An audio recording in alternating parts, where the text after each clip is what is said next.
The rain drummed against the floor-to-ceiling windows of the penthouse office as Richard Wellington stared at his computer screen. Numbers flashed before his eyes: stock prices, profit margins, quarterly reports. At 45, he had built a tech empire worth over $200 million. His company developed software that helped hospitals run more efficiently. Ironic, really, considering how inefficiently he felt his own life was running these days. "Mr. Wellington?" His assistant's voice crackled through the intercom. "Your son's therapist called. She wants to discuss Tommy's progress." Richard rubbed his temples. Another meeting about his 12-year-old son's condition.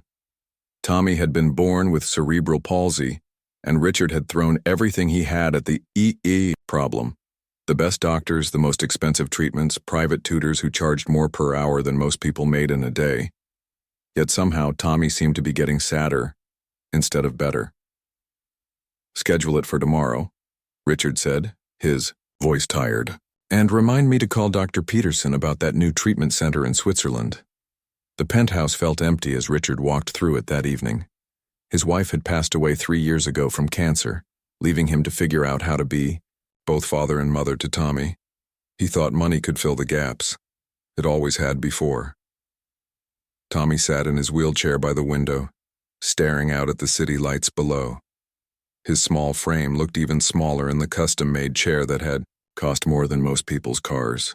The boy's dark hair fell across his forehead, and his green eyes held a sadness that no amount of money seemed able to chase away. "Hey, buddy," Richard said, trying to sound cheerful. "How was school today?" Tommy shrugged without looking away. From the window. "Fine, I guess. Did you work with Ms. Henderson on your physical therapy exercises?" Another shrug. "Yeah." Richard felt that familiar knot in his stomach. Every conversation with his son felt like pulling teeth. The specialists said Tommy was making good progress physically, but emotionally, the boy seemed to be drifting further away each day. "I was thinking," Richard said, settling into the leather chair beside Tommy. "Maybe we should look into that new therapy program in California. Dr. Martinez mentioned it might help with your coordination." For the first time, Tommy turned to look at his father. "Do I have to?" The question hit Richard harder than he expected. "Well, no, but it might help you feel better. Don't you want to get better?" Tommy's eyes filled with tears he tried to hide. "I don't think I'm going to get better, Dad. I think this is just how I am." Richard felt his chest tighten. "Don't say that. We just haven't found the right treatment yet. I've been reading about this new procedure they're doing in Germany."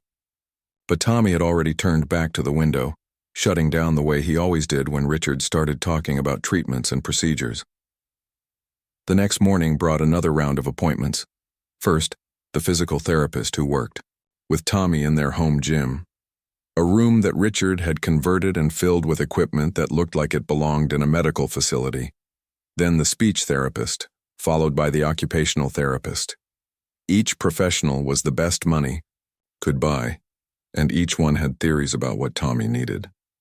Richard watched through the glass door as Tommy went through his exercises. The boy followed instructions mechanically, his face blank.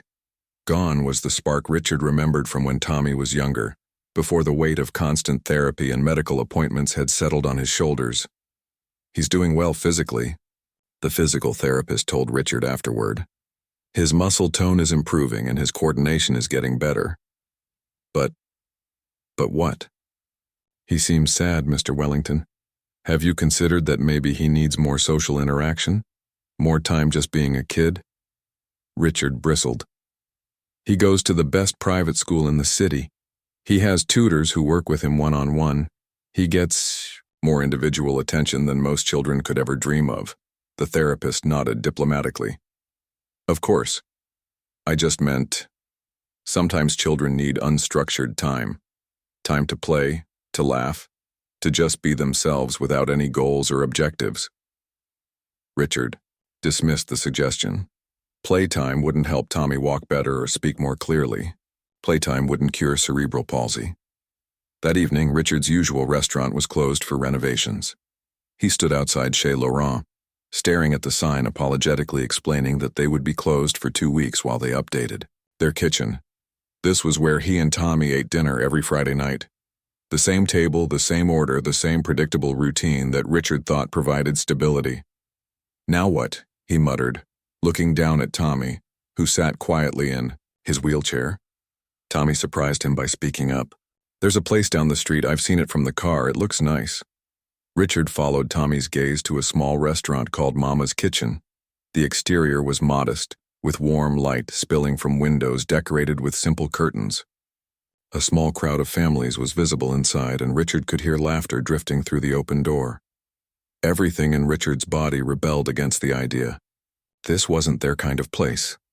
There were no reservations, no maitre d', no white tablecloths. But Tommy was looking at him with more interest than he'd shown in weeks. "Are you sure?" Richard asked. "We could just go home and order something." "Please, Dad? It looks like fun."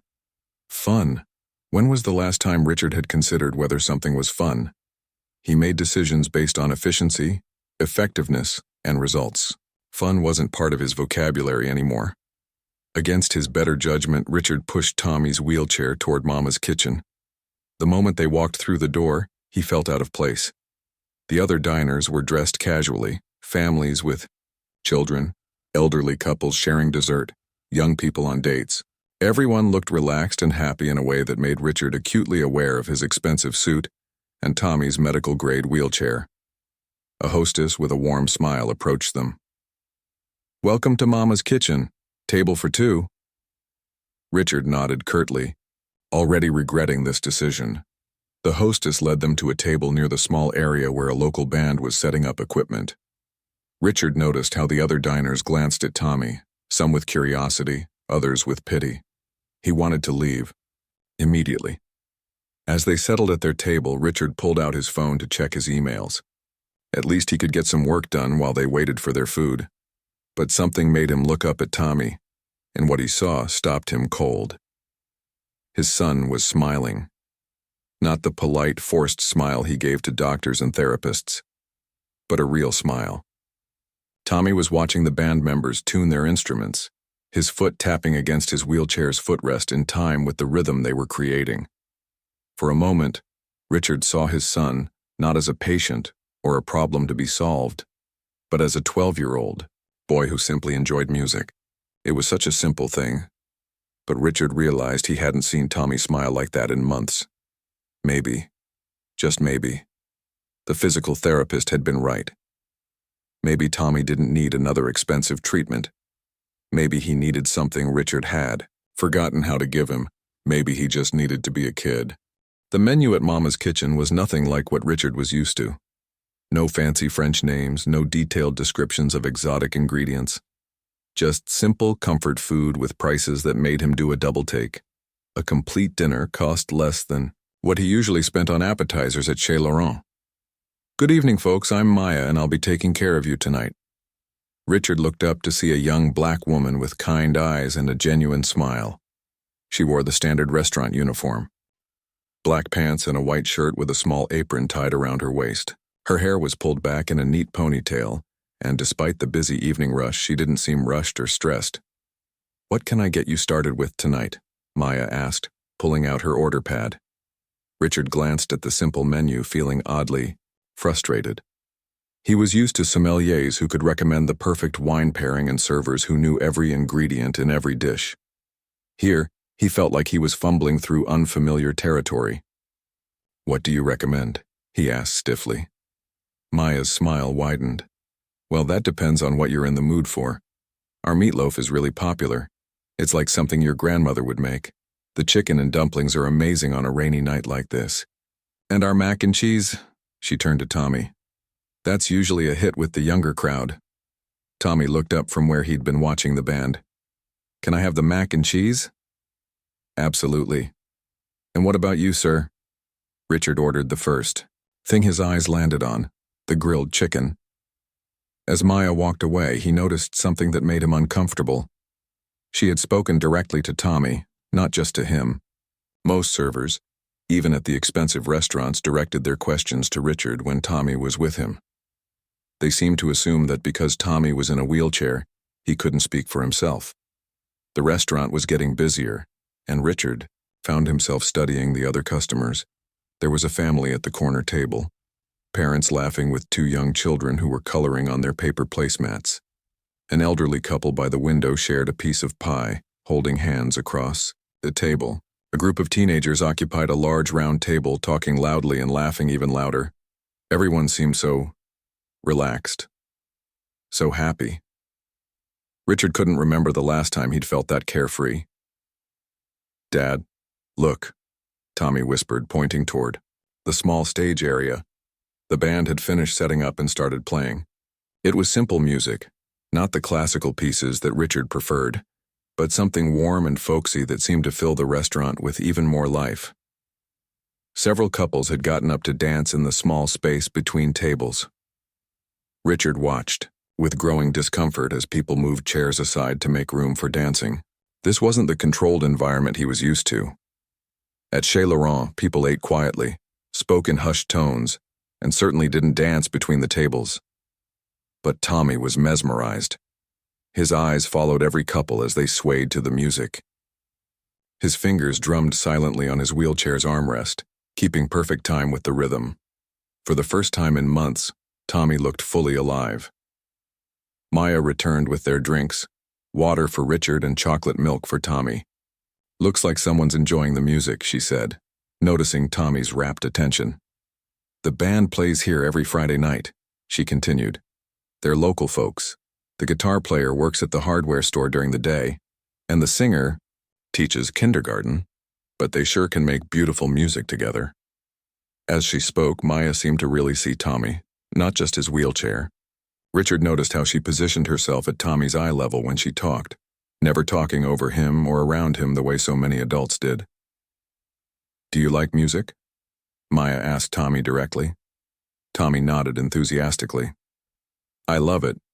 We have a piano at home, but I can't really play it very well because of my hands." "Music isn't just about playing instruments," Maya said. "It's about feeling the rhythm, enjoying the melody. Some of the best musicians I know can't play a single instrument, but they sure know how to move to the beat." Richard shifted uncomfortably. He had spent thousands of dollars on adaptive piano lessons for Tommy, working with specialists who tried to help Tommy's limited hand mobility. Every session focused on what Tommy couldn't do, what needed to be improved, what wasn't working right. But here was this waitress, this young woman who probably made in a month what Richard spent on Tommy's weekly therapy sessions, and she was talking about music in a way that made Tommy's face light up. "I wish I could dance," Tommy said quietly, and Richard's heart clenched. Maya glanced at the dancing couples, then back at Tommy. "Who says you can't dance?" "Well, I can't exactly get up and move around like everyone else," Tommy said, gesturing to his wheelchair. "Dancing isn't about your feet," Maya said. "It's about your heart. It's about moving however feels good to you." Richard was about to interrupt, to explain Tommy's medical limitations, to redirect the conversation to something safer, when Maya did something unexpected. She started moving her shoulders and arms to the music, right there beside their table. Nothing dramatic or attention-grabbing, just a gentle swaying that matched the rhythm. "See? That's dancing too," she said. Tommy's eyes widened with wonder. Tentatively, he began to move his shoulders, mimicking Maya's movements. His face broke into that genuine smile Richard had seen earlier, but brighter now. "I'm dancing," Tommy whispered, as if he couldn't quite believe it. Other diners were starting to notice, but not in the way Richard expected. Instead of staring or looking uncomfortable, people were smiling. An elderly woman at a nearby table gave Tommy a thumbs up. A little girl who was coloring at another table started copying his arm movements. Richard felt a mix of emotions he couldn't name. Pride in his son's joy, but also something else, embarrassment, fear. He realized he was worried about what people would think, about Tommy drawing attention to himself. "Tommy, maybe we should—" Richard started. "Oh, this is one of my favorite songs," Maya said as the band transitioned to a slower, gentler melody. "Would you like to really dance, Tommy?" Tommy looked confused. "How?" "Well, if you're up for it, We could move your chair over to the edge of the dance floor and you could lead with your upper body while I help with the movement. What do you think? Tommy's face transformed with excitement. Really? Could I? Richard's protective instincts kicked in immediately. I don't think that's a good idea. Tommy has medical considerations and his wheelchair isn't designed for— Dad, please, Tommy interrupted. And there was something in his voice that Richard had never heard before. Desperation mixed with hope. Please, I want to try. Maya looked at Richard with understanding in her eyes. I'll be very careful, she said quietly. We'll only do what feels comfortable for him. I have a little brother with special needs. I understand about being gentle and safe. Richard felt cornered. Every instinct told him to say no, to protect Tommy from potential embarrassment or injury. But looking at his son's pleading eyes, he realized something. Tommy wasn't asking to be protected. He was asking to live. Around them, the restaurant continued its gentle buzz of conversation and laughter. The music played on, couples swayed together, and families enjoyed their simple meals. It was a world Richard had never allowed himself, or Tommy, to be part of. For the first time in years, Richard didn't know what the right answer was. All his money, all his research, all his careful planning, none of it had prepared him for this moment when his son simply wanted to dance. Richard's hands gripped the edge of the table as he stared at his son's hopeful face. Every fiber of his being screamed to say no. Tommy could get hurt. People would stare. What if something went wrong? What if Tommy fell? What if he got embarrassed? But then he saw something in Tommy's eyes that stopped him cold. It wasn't just hope, it was trust. His son was trusting him to make the right choice, not the safe choice. Okay, Richard heard himself say, the word coming out barely above a whisper. But just be very careful. Tommy's face exploded with joy. Really, Dad? Really? Maya knelt down beside Tommy's wheelchair, her voice gentle and reassuring. We'll take it slow, okay? You tell me if anything doesn't feel right, and we'll stop. Immediately. She looked up at Richard. Would you mind helping me move his chair closer to the dancing area? Richard's hands shook slightly as he released the wheelchair's brakes. This was harder than any business deal he'd ever made. Scarier than any financial risk he'd taken. Those were just numbers on paper. This was his son's happiness. As they moved toward the small dance floor, Richard noticed the other diners beginning to pay attention. His stomach churned with worry. Were they going to stare? Whisper? Judge? But something amazing happened instead. As Maya and Tommy approached the dancing area, the other couples naturally made space. Not in a pitying way, but in the same welcoming manner they'd make room for any new dancers. A middle-aged man caught Richard's eye and gave him an encouraging nod. All right, Tommy, Maya said, positioning herself beside his wheelchair. The most important thing about dancing is feeling the music in your heart. Can you feel it? Tommy closed his eyes for a moment, his head tilting slightly as he listened to the gentle melody. When he opened them again, he was smiling. I can feel it. Good. Now you're going to be the leader, okay? I'm just here to help you move. You show me how the music makes you want to move. Tommy looked uncertain. I don't know how to lead. Sure you do, Maya said. Just move however feels. Right. There's no wrong way to dance. Slowly, tentatively, Tommy began to move his arms. Not the careful, measured movements from his physical therapy sessions, but something free and natural. His shoulders swayed gently, and his head moved with the rhythm. Maya began to carefully guide his wheelchair in small, gentle circles, matching his upper body movements. She moved with grace and respect, never rushing him, never making him feel hurried or pressured. Richard watched in amazement as his son began to truly dance. Tommy's face was radiant with pure joy, his movements becoming more confident with each passing moment. He was leading, actually leading, guiding Maya with subtle gestures and changes in his rhythm. Look at me, Dad, Tommy called out, his voice filled with wonder. I'm dancing. Richard felt tears prick his eyes. When was the last time he'd seen his son this happy? When was the last time Tommy had looked so alive? Around them, the other couples continued their own dances, but Richard noticed something beautiful happening. They weren't ignoring Tommy or pretending not to see him. Instead, they were smiling, nodding encouragingly, treating him like any other dancer on the floor. An elderly woman dancing with her husband caught Tommy's eye and gave him a little wave. Tommy waved back with his free hand, never missing a beat in his movement.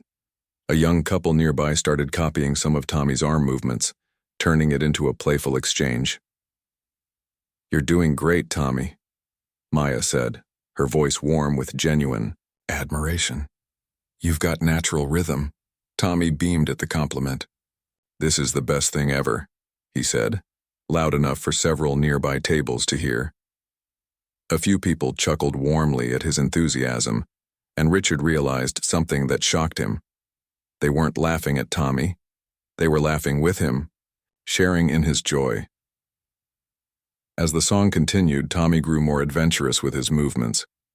He started incorporating gestures he'd learned in his occupational therapy, not because he had to, but because they felt good.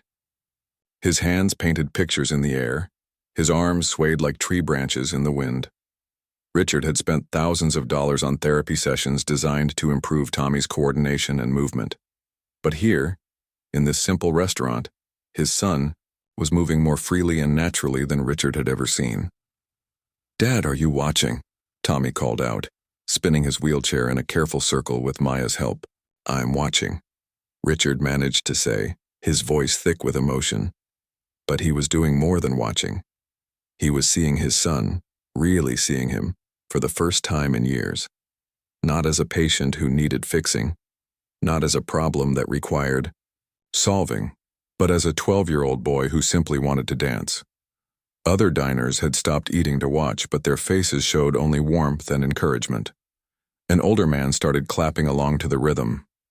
Soon others joined in, creating a gentle percussion that seemed to lift Tommy even higher. "This is amazing," Tommy laughed, his voice carrying across the restaurant. "I never knew I could do this."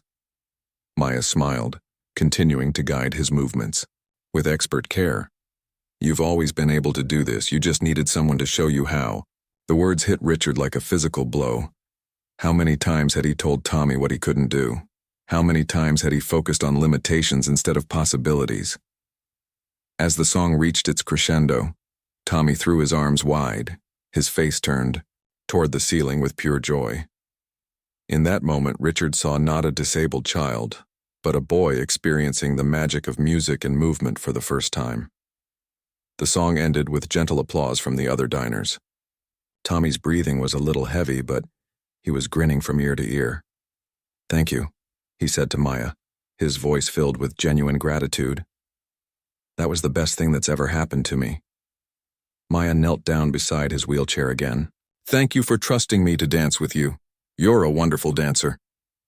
As they made their way back to their table, Richard noticed the looks Tommy received from other diners. But they weren't looks of pity or awkwardness. They were looks of respect, admiration, and warmth. People nodded at Tommy, smiled at him, treated him like the accomplished dancer he had just proven himself to be. "Did you see me, Dad?" Tommy asked as Maya helped position his wheelchair back at their table. "Did you see me dancing?" Richard could barely speak. "I saw you, son. You were incredible." "I want to do it again," Tommy said, still glowing with excitement. "Can we come back next week, please?" Richard looked at Maya, who was refilling their water glasses with a knowing smile. "I think that could be arranged," he said quietly. Maya walked away to check on other tables, Richard realized something profound had just happened. For the first time in years, Tommy had done something, not because it was prescribed by a doctor or recommended by a therapist, but simply because it brought him joy. And watching his son's face light up with happiness, Richard understood that, maybe, just maybe, he had been approaching everything wrong. Maybe the answer wasn't in expensive treatments or specialized equipment. Maybe the answer was in allowing Tommy to be exactly who he was, a boy who loved music and had rhythm in his soul. Their food arrived just as Tommy was still buzzing with excitement from his dance. The mac and cheese looked nothing like the fancy pasta dishes Richard usually ordered at expensive restaurants, but Tommy dove into it like it was the best meal he'd ever had. "This is so good," Tommy said between bites, his face still glowing with happiness. "Everything tastes better when you're happy, doesn't it, Dad?" Richard looked down at his simple grilled chicken and realized Tommy was right.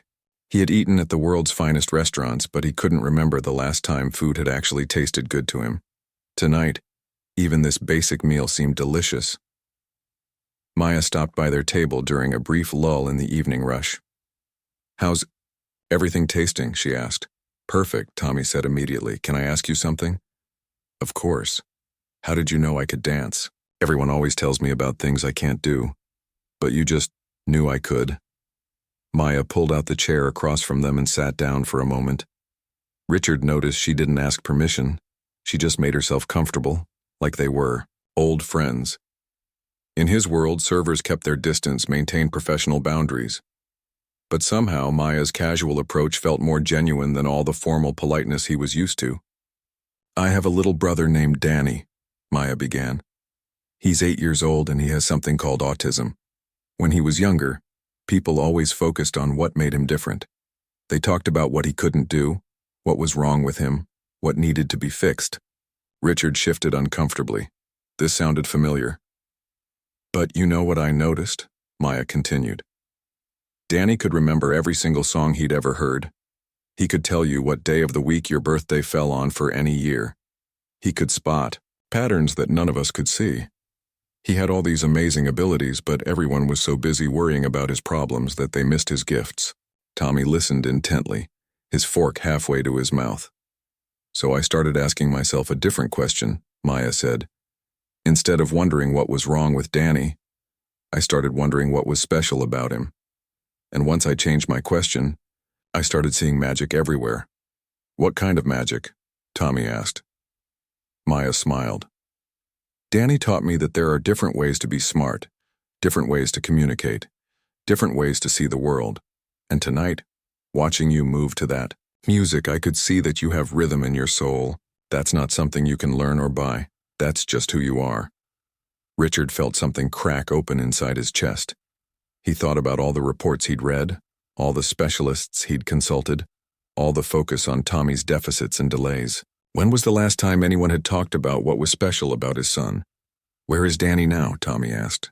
"He's at home with our mom, probably building one of his incredible structures with blocks. He can create things that look like they belong in a museum, but people used to only notice that he didn't talk much." Maya paused. "He talks now, by the way. It just took him longer to find his voice." "My mom died when I was 9, Tommy said quietly. "Sometimes I wonder if she would have seen the good things about me too." Richard's throat tightened. He had never heard Tommy talk about his mother's death so directly. Maya reached across and gently touched Tommy's hand. "Mothers see everything. About their children. The good, the challenging, all of it. I bet your mom saw your beautiful spirit and your love for music.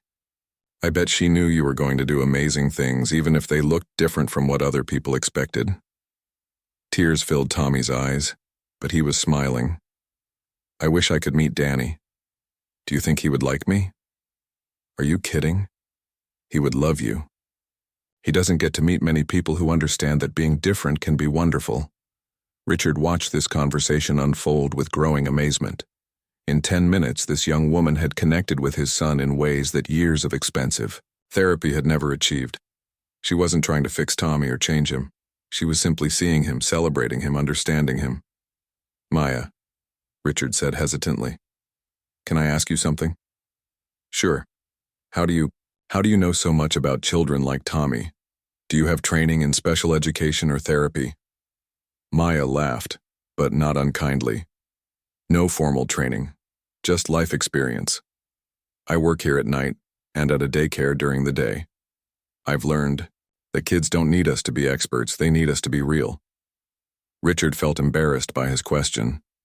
He had assumed that only people with advanced degrees and expensive certifications could understand his son's needs.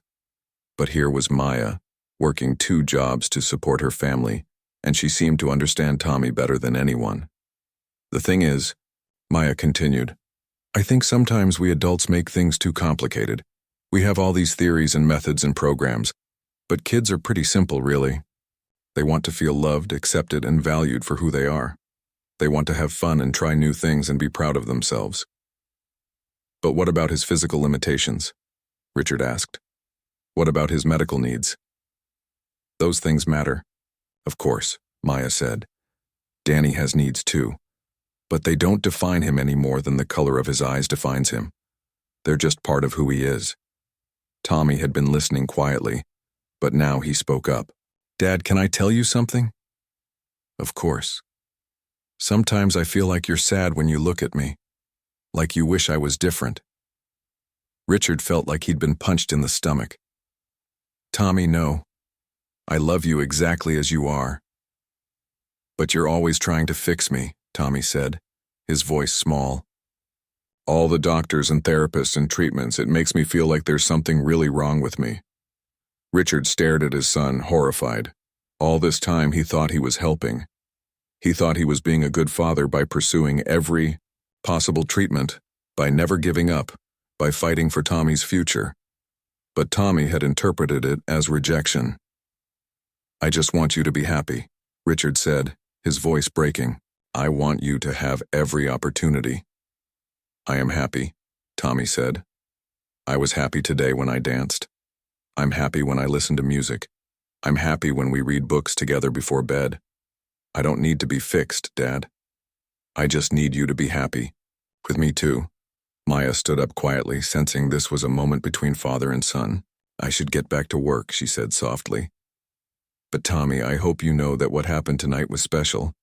You brought joy to everyone in this restaurant. As she walked away, Richard looked at his son, really looked at him. Tommy was right. He had been so focused on what Tommy couldn't do that he'd missed what Tommy could do. He'd been so worried about the future that he'd forgotten to enjoy the present. I am happy with you, Richard said finally. I'm sorry if I made you feel like you weren't enough. You're more than enough, Tommy. You're everything. Tommy smiled through his tears.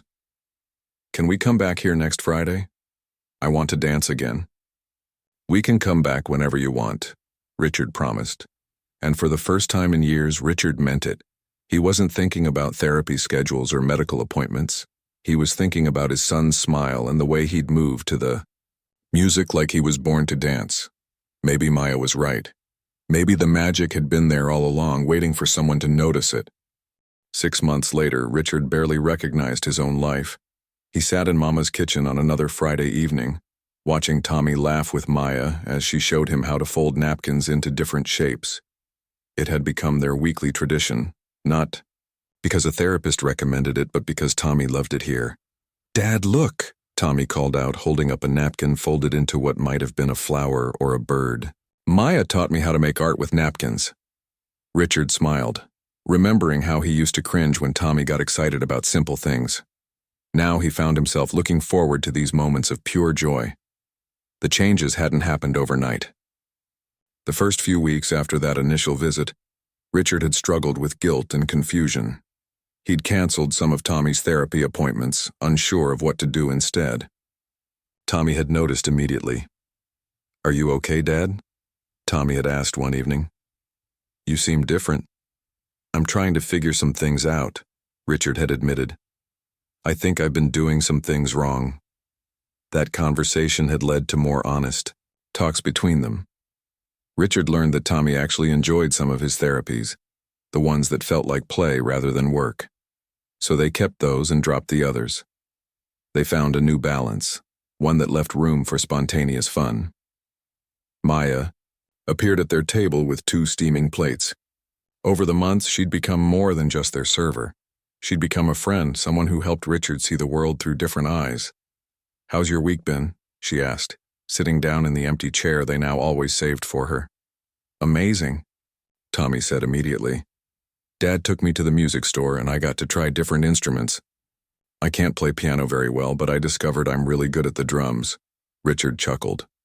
Really good might be an understatement. The store owner said Tommy has natural timing. He's been asking when we're coming back. That's wonderful, Maya said. See? There's always something special waiting to be discovered. Richard thought about that first night when Maya had talked about asking different questions. Instead of asking what was wrong with Tommy, he'd started asking what was right with him. The answers had surprised him every day. Tommy wasn't just good at drums, he had an incredible memory for melodies. He could hear a song once and hum it perfectly days later. He had also turned out to be amazing at organizing things, creating systems that even Richard found impressive. And his empathy for other people was extraordinary.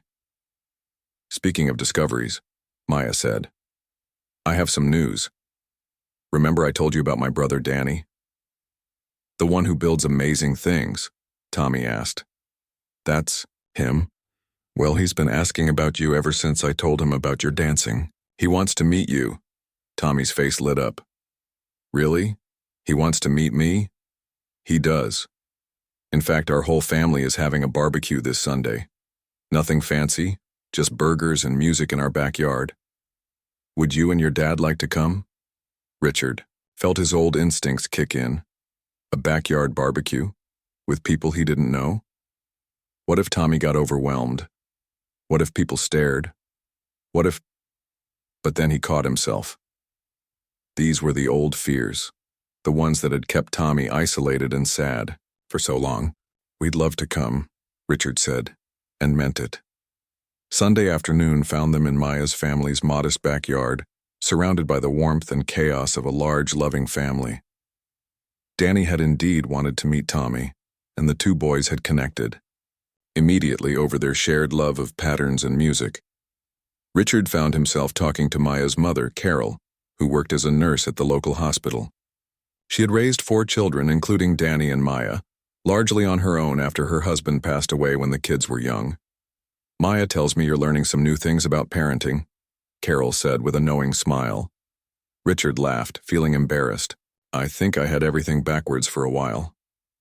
We all do our best with what we know at the time, Carol said kindly. The important thing is being willing to learn and change. How did you do it? Richard asked. Raising 4 kids, working, dealing with Danny's special needs. I have every resource imaginable, and I felt like I was failing with just one child. Carol looked over at Danny and Tommy, who were building an elaborate structure with blocks while discussing their favorite songs. I learned early that Danny didn't need me to be perfect. He needed me to be present. There's a difference. Her words hit Richard deeply. He had been so focused on being the perfect father, providing the best of everything, solving every problem, that he'd forgotten to simply be with his son. I also learned that community matters, Carol continued. We can't do it alone. Maya helps with Danny. Danny helps Maya see the world differently. The neighbors help when I work late shifts. It takes a village, as they say. Richard thought about his isolated life, how he'd tried to handle everything himself, how he'd never asked for help or accepted support from others. He'd thought that was strength, but maybe it was actually weakness. As the afternoon progressed, Richard watched Tommy thrive in this warm, accepting environment. Nobody treated him differently because of his wheelchair. The other children included him naturally in their games, adapting activities without making it seem like a big deal.